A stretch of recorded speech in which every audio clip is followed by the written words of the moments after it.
front here, and then we start here, like in diagonal. Also use your legs. Zkoušíme jako při klasické Also technice. use your legs. Yes, like this, like this. S využitím nohou taky. And then we have two important things. It's the arm pendulum, and it's the leg here, and the rhythm of the legs. Dvě důležité věci jsou tady v ramenech a pohybu, v správném načasování rytmu tady v nohách. All these three athletes has a very good arm pendulum, because I can see that the shoulders here are relaxed. Všichni mají velice dobrý záběr rukou v ramenech teda. Všichni jsou jakoby relaxovaní v těch trapezových svalech. They have a relaxed arm pendulum, but it's also important that the pendulum is long. Musí to být. So that we see that your legs more with here.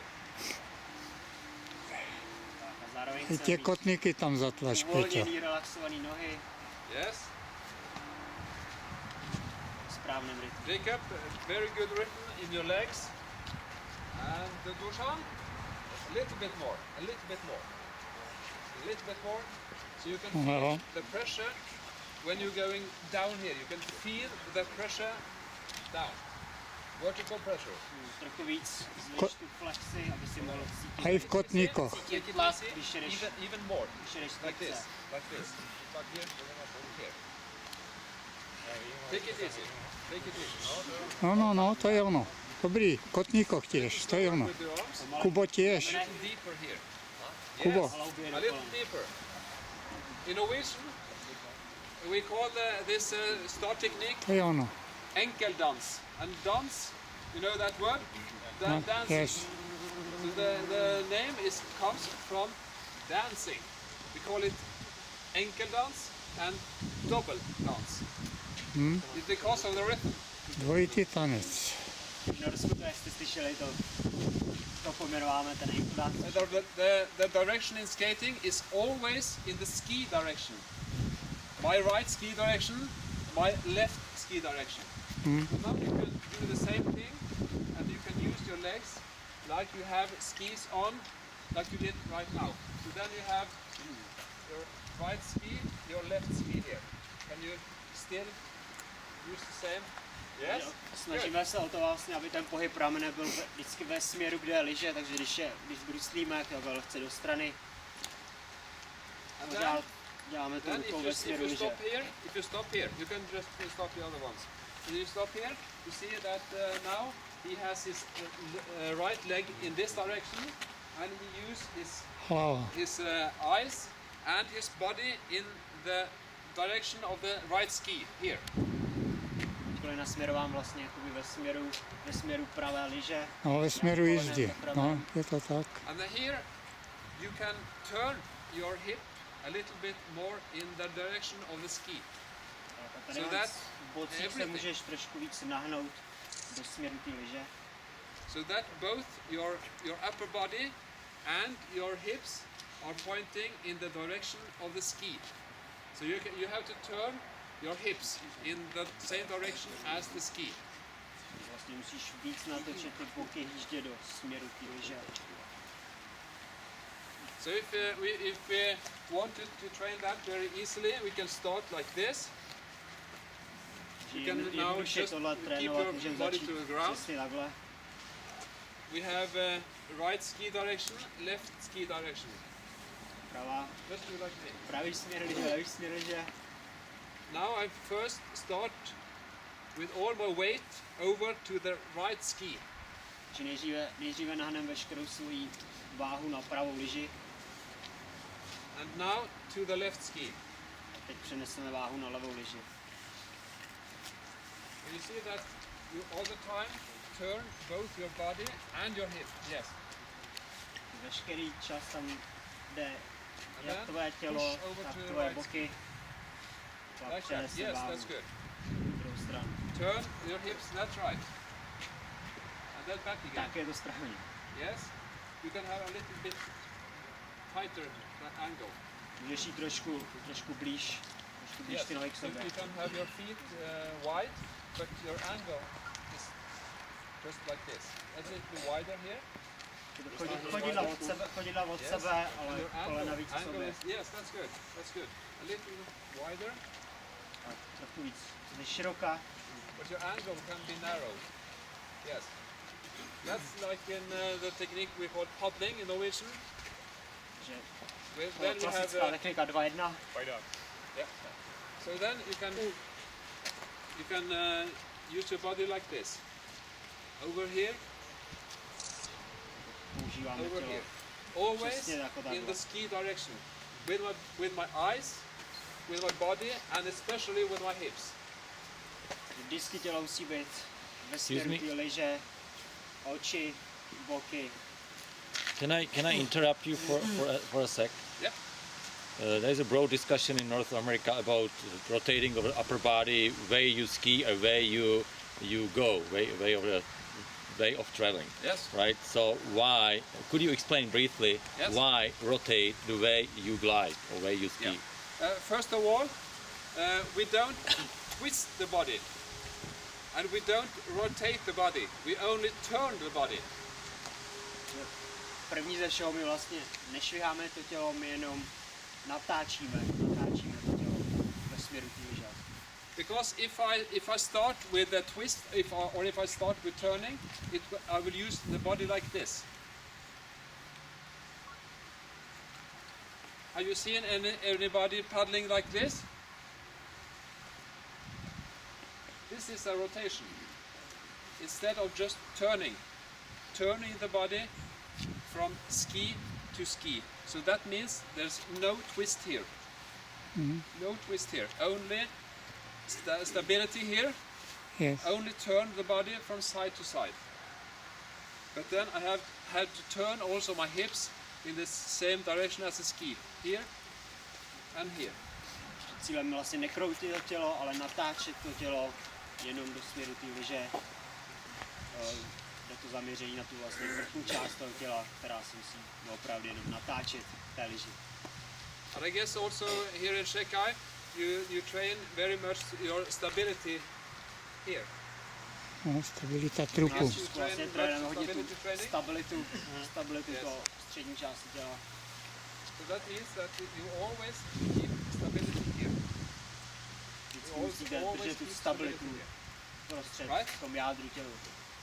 Okay, so that was the way we work in paddling. But now back again to enkelons, like in flat area. Tak tohle byla věc, jak my vlastně jak my trénujeme to 2-1.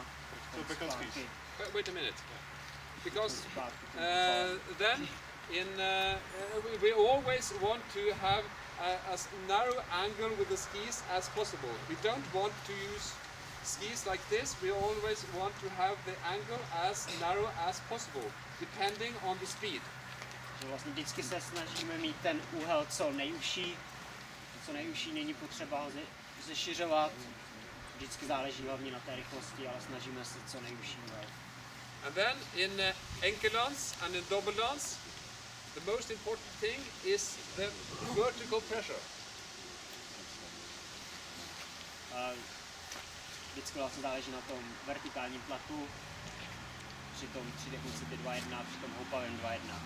In paddling, in hills, it's not vertical pressure, then it's only horizontal pressure, like this.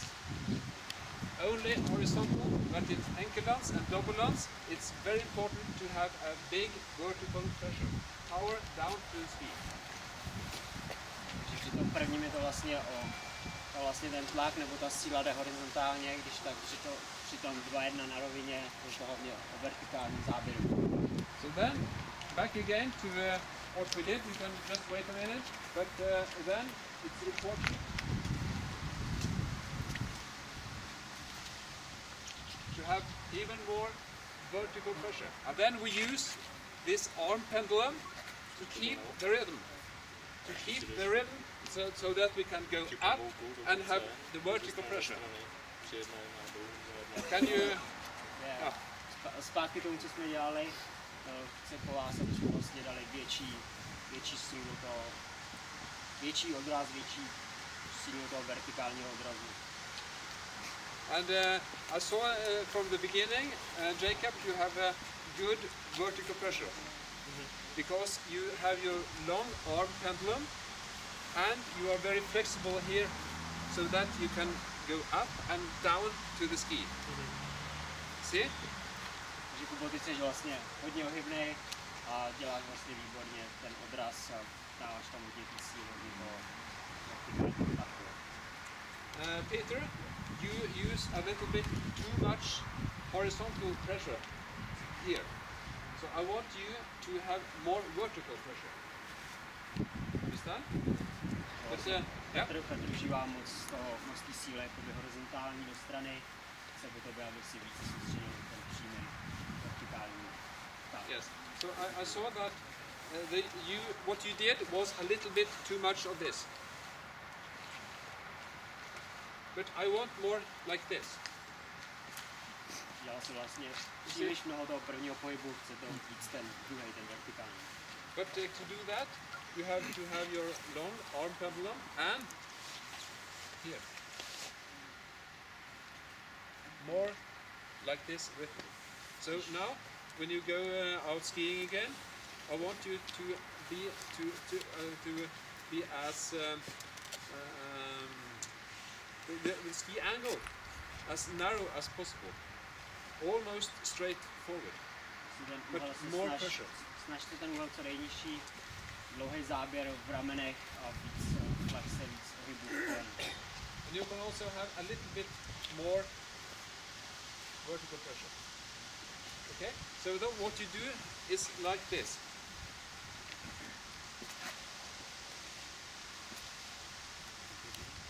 And you do it. Jdeme na to. And then? Yes. Good rhythm. Can you feel the pressure? Teď cítíte ten lepší tlak, nebo jak to cítíte? And remember, Peter, remember, you're now too broad now. Blíže nohy, Pamatujte, chceš moc. kolene viacej, v kolene a v kotníku. Tak, kolene viacej, ano. So the aim now is to have more rhythm and more vertical pressure. Here. Cíl je dostat teďkon lepší rytmus a lepší ten vertikální sílu. Do you understand? Yeah. Understand? Okay. So just keep up with the good rhythm to feel the vertical pressure. Even a little bit more than you did. A little bit more vertical pressure and more narrow angle and more vertical pressure. And remember both your arm here and especially your legs. Okay, come on. We always use good time, enough time from the beginning, and if Z tohohle pohledu vlastně můžeme vidět, jestli přinášejí tu váhu toho těla ve směru lyže. a stále by mohl mít ten úhel uší. No, Petr, ano. Nohy utěkají do stran. Přenáší váhu na levo úplně. Good.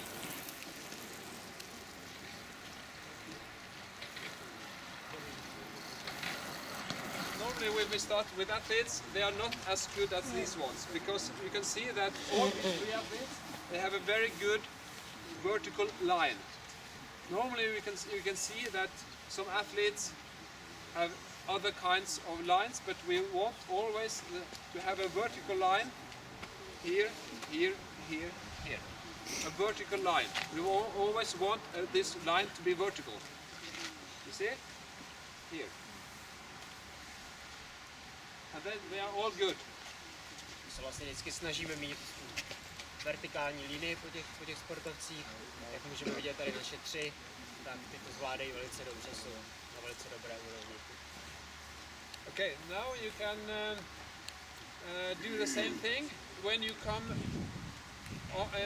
to this finish. 100 meters. You can increase your speed but without more frequency. Takže teď uděláme to samý, ale když pojedeme do té závěrečné roviny.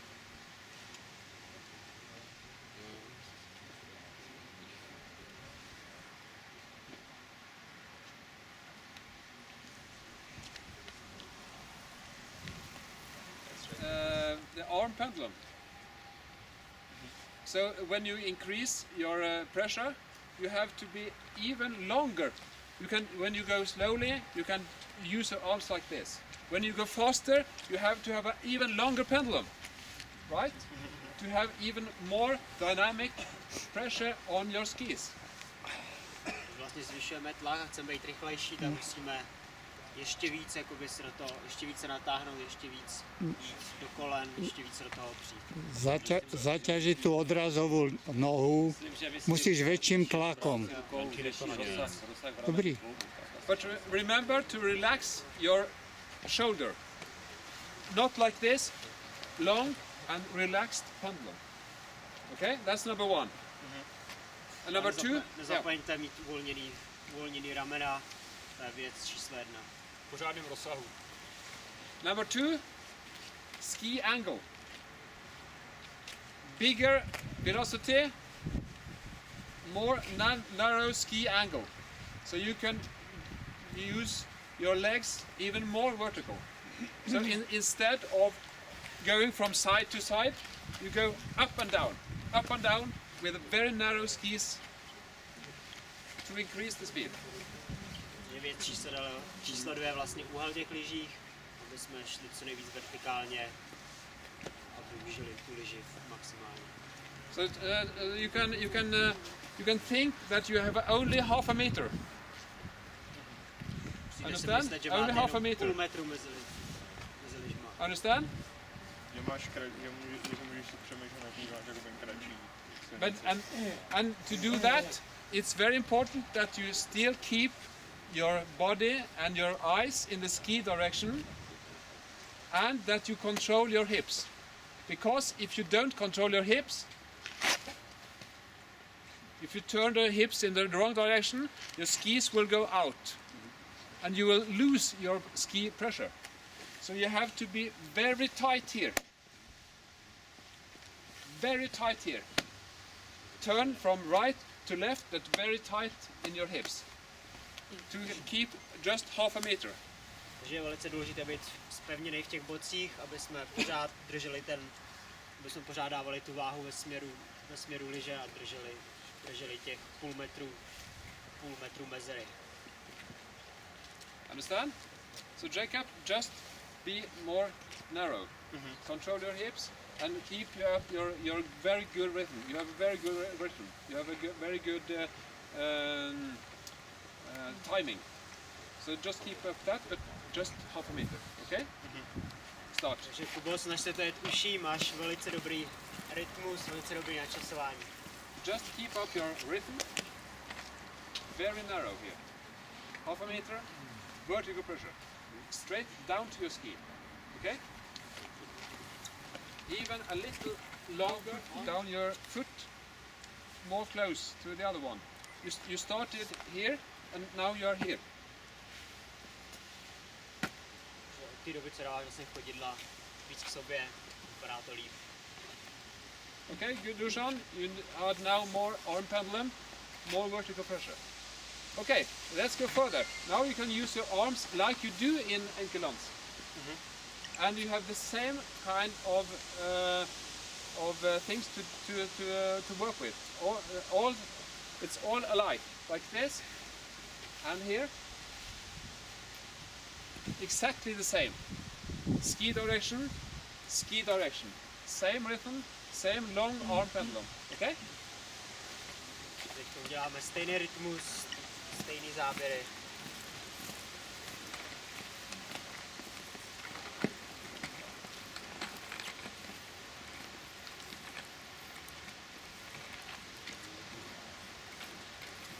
Now